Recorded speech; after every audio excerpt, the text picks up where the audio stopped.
Bing, bing, bing, bing, bing, bong, bong, 505. No, 10, 5, 5. We're live. It's the Modern Fowler Scrum. It's a Friday. Nico and Matt and Sam are here. Friday. In virtual, kind of like we're on different sort of continents, but hey, we're still here. Right.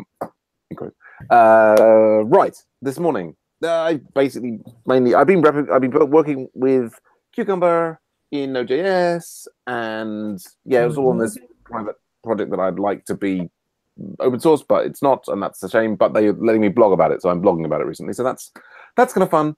I'm basically sort of having an existential challenge there with spiking versus test first versus reliability of test suites and so on. That if anybody wants to talk about, we can take at the end of the Scrum or never. It's depending on how you feel about those things.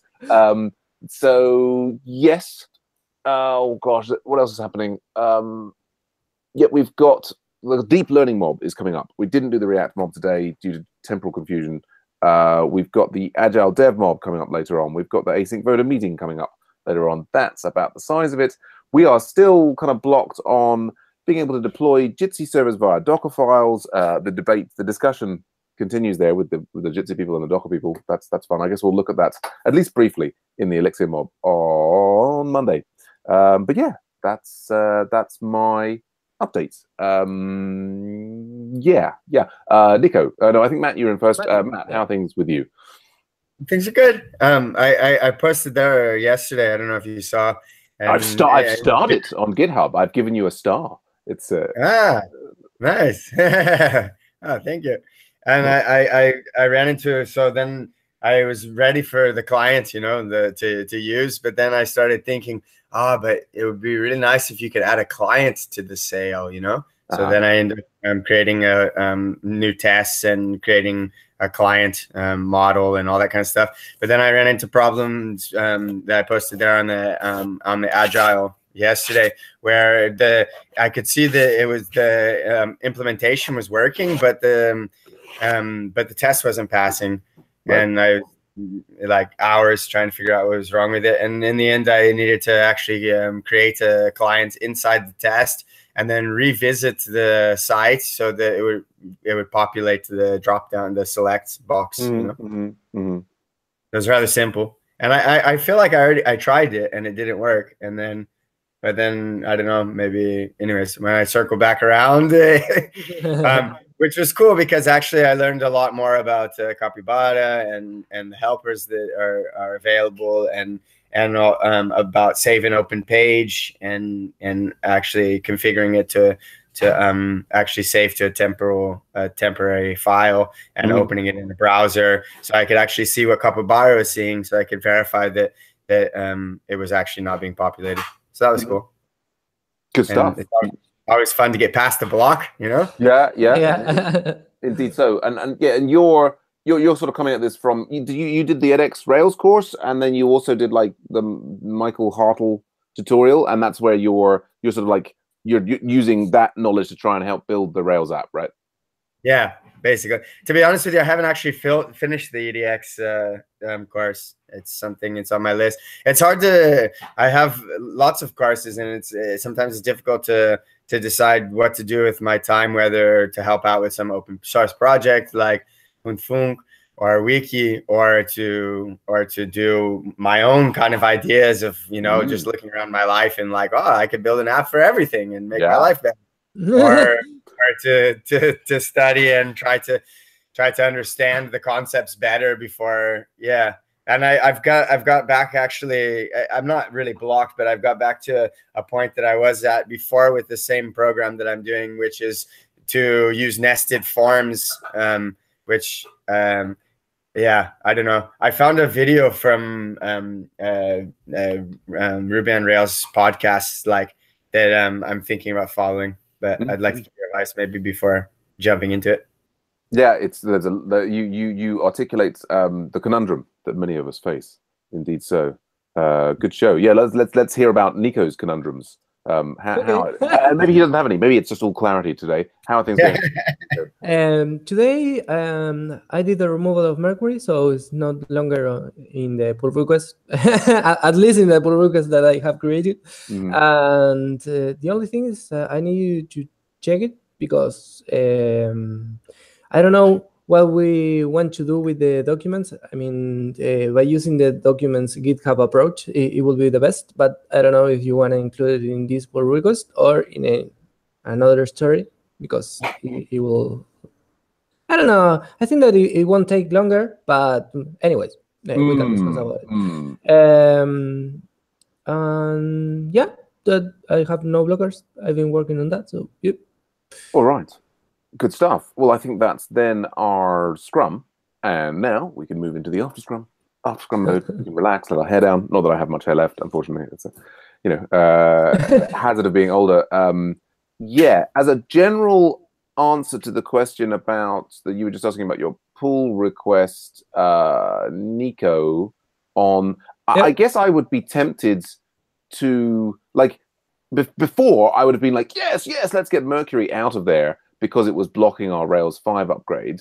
At the moment, it's not kind of in the way, if you know what I mean. And as you say, like, if we remove it, then basically we put, anybody who does want to edit some of the other documents associated with the projects, which, like, I'm certainly doing occasionally, not like hugely frequently. I don't know if anybody else is doing it particularly. I mean, this is well, sorry, on a tangent. The interesting thing about having added notifications for people joining projects is we suddenly, like, see activity that wasn't really visible before. So I mean, that's a whole nother. We don't really know to what extent people are editing and viewing the documents and getting value from all of that. But so yeah, I'm kind of I would be sort of hesitant to immediately remove it, force people onto this HTML, where we've got to be careful that then allows, like, we're then allowing people to edit the raw HTML on the site. So then that leaves us open to script injection attacks. Unless you've sure. already did you add a sanitizing thing to? No. So I guess, like, it would seem to me, particularly if it doesn't take, if it's not so insane, like if we were pulling the docs out of the GitHub repos, then that kind of gives people a mechanism to edit. It deals with the sanitation, because basically then people are sure. I guess it doesn't completely deal with the sanitation in that still somebody can create a repo. But in the main, well, for example, what do you want to do? Do you want to keep, for example, maybe another, not Mercury, but maybe a Medium editor just for that part? Or we should start with the implementation of the GitHub thing? Yeah, I mean, it all seems, I mean, to me, in terms of things that the site kind of needs, like, it feels like, we could be just sort of letting the dust settle on the, like, actually deploy the what is it even called? The pitches, readme things. I mean, I think in terms of, like, things that the site needs, like, that will immediately have a positive impact on the population of users using it. Yep. It feels like this is a nice to have rather than a must to have. And for something that exposed what we were just talking about, like the chat functionality, that would be like a huge win. Or even the private events thing could be a huge win. Yeah, well, so instead of, I will remove Mercury, but I will use another editor for that part. Okay, well, I guess there I'd even say, like, we were investigating the Medium editor before. I mean, I guess if you're on a mission to get that done, then be my guest. Cool. Yeah, awesome. Cool. It's I mean, if we can get, I mean, the Medium editor is a nice editor to play with. Sorry, there we go. So that's that one. I think Matt has just posted the link to the video from is this Ruby Snack? The Ruby Snack, nested form in Rails. Yeah, I follow that channel too. Yeah, it's nice. It's like has the idea, it says on the title, is like to create the child and then the parent. Right. So I was wondering what you thought about that. Well, I mean, I think what I would say is that I think nested forms in Ruby is quite, it's like a spike that you can impale yourself on. Like, it can be quite tricky. Personally, I mean, we have, now like sort of working examples of nested forms in local support, which basically, if I was doing anything with nested forms, I would be referring to that. It's the kind of, and I mean, I can sort of point you to the, like, if we go to Harrow Community Net. I had before I had added the gem Cocoon to deal with nested forms. Yeah. But then, yeah, I don't know. Like, I cloned the because I'm using a different computer, that one, and I was looking there, and the nested form shows up, but it doesn't actually allow for the ingredients to be created. Yeah. I mean, and it's a tricky. I mean, if I take us to like an individual organization in here, I should just go to one like let's take there. We've got, like, if we edit one of these, we've got nested forms set up with categories for this. So we've got the organization, and then we've got a separate model with categories, and you can click these. And it took us a very long time to get that all working like sensibly, and it wasn't. And I think we then used a gem to like make it much simpler and smoother, and like avoid like really gnarly code. But so if we look at, for example, here, and we've got the app, and we've got the view, and then we look at so it's the organization, the edit page, which I think will then go into use the form. So we've got here, let's have a look. We've got, if I look for, are they called the categories? Yeah, all categories there. So we've got like a sub, there's a partial, which is being pulled in, that's category type there. And so you can see that that's then a sub partial here. And I think we're using this is then, that's all the category types. I'm trying to remember exactly the did we end up using a gem specific? Oh, and this was the thing particularly, was like getting this collection checkboxes working. That form thing, that was particularly tricky. Did that end up being a gem? But so, I mean, I guess, I don't know about Nico. I can't speak to, creating the child versus the parent and this, that, and the other. Do we have collection or check boxes or nested even in there? I think actually no. I think we've just got it implemented ourselves. I don't think we're using Cocoon in there. No, we're not. So that's like it all kind of hand coded and sorted out and working. Yeah, it seems like this video is kind of like that as well. Is just by using Rails helpers, Yeah, and I mean, the trick is they have like a separate controller, that like instead of going to the the parent controller, it goes to another controller that then renders back the edit page, like creates the whatever the ingredient. Yeah, I don't think we have that. I think if we look at, for example, this is our update on organizations, like you would be going through the update there, and then we've just got like organization update attributes. So we've got the partial, but we're not. I don't think we're relying on because let's have a look. Yeah, we don't even have a categories controller. So we've just done it all in one. And there's different ways to do it. I mean, I haven't looked at this particular one. It might be good. I mean, I think the question, that I would be asking is the objective to have fun finding out about how nested forms work and trying out different things? And if it is, give that one a go, give some other ones a go. That's fine.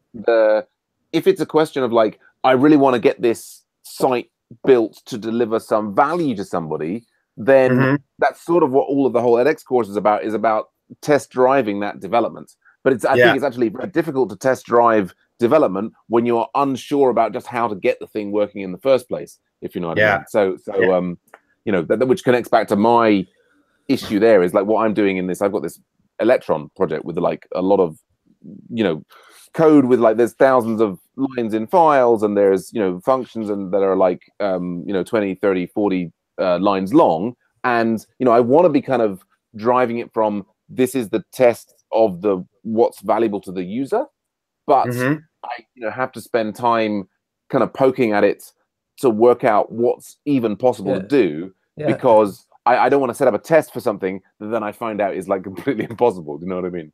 Mm-hmm. Yeah, because I think like in this case, like they need to be able to dynamically like add more forms for ingredients, for example, because not everything there's no way to have like a excuse me. Yeah, go on.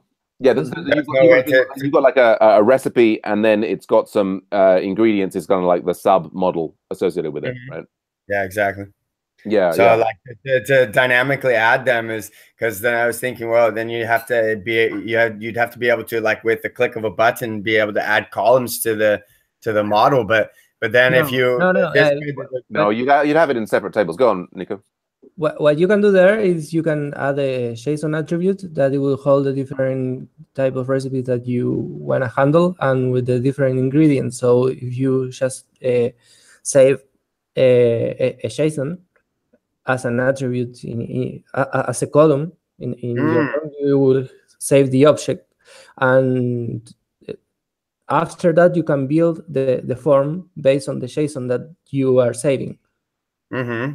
So you don't need to add columns to your table. You can do that, and we've done that in some other parts of, like in website 1. We've got, like, for example, participants in an event instance and end up being in a JSON thing. But I'd be kind of cautious about going that way, because it makes maintaining that in the long run potentially kind of tricky. Like the way that the nested forms is sort of designed around working is the idea that you have separate models. So you'd have a model for recipe and a model for ingredients, and you wouldn't have to add any column to the ingredients, sorry, to the recipe table, because basically your new ingredient is being added as a row in your ingredients table. And that's what is happening here. We've got our organization and we've got categories. So there's organization and categories are two separate tables, and they're connected by a join table. So let's say ingredients, it will be your join table, and you will have all the list of ingredients here. And right. And the advantage of that then, as well as whenever you're kind of like sticking structured data into a database, you're losing the power of the relational database. When you have recipe and individual ingredient items in separate tables, what that means is that you can then easily look up what are all the recipes that include this particular ingredient. Yeah, true. That's true. But interesting. You have different options. There's lots of different options. But yeah, there may well be situations where you're like, oh, I don't care about that particular feature. I just want to get this to work. And absolutely, stories of JSON. And that's what we did. We did that in, as like in the website 1 project. We didn't want to create like an event participant thing, and we ended up sticking the JSON stuff in the project, and it worked, reasonably well. And and then before we got to refactoring, Google removed the guy from their Hangouts, and we stopped getting the data. So this is this constant tension between, you can think of all the things that you might be wanting to do, but then will you ever get to them? And will your need for them change by the time that you get to them? And if you spend all of your time kind of like anticipating, you end up not doing. So it's tricky stuff. But well, good chat. I mean, I think both of you would be very interested in the Agile Dev mob that we have on Fridays, where we get into this stuff in a lot of detail. But I think that's our Scrum. It's time for me to go and get a cup of tea and a bagel with peanut butter and cucumber on, because I've discovered that is the combination that wins. So it's really good. And peanut butter and pickles is actually really good. Oh, really? What kind of pickle? Like just dill pickles, Oh, okay, like a sliced because I have dill pickles with my lunch every day. I haven't combined it with a cucumber yet. I'll have to try that. I mean, with the peanut butter yet. I'll have to try that out. Yeah, it's really good. My everyone in Brazil looks at me a bit sideways when I say this, but my wife's tried it and she likes it. So this is what this is all about. It's great to have you back, Matt, because we get these fantastic recipe related tips. It's all right. Well, if I don't see you around, have a fantastic weekend, but maybe see you later in the day. Bye for now. Bye. Yeah.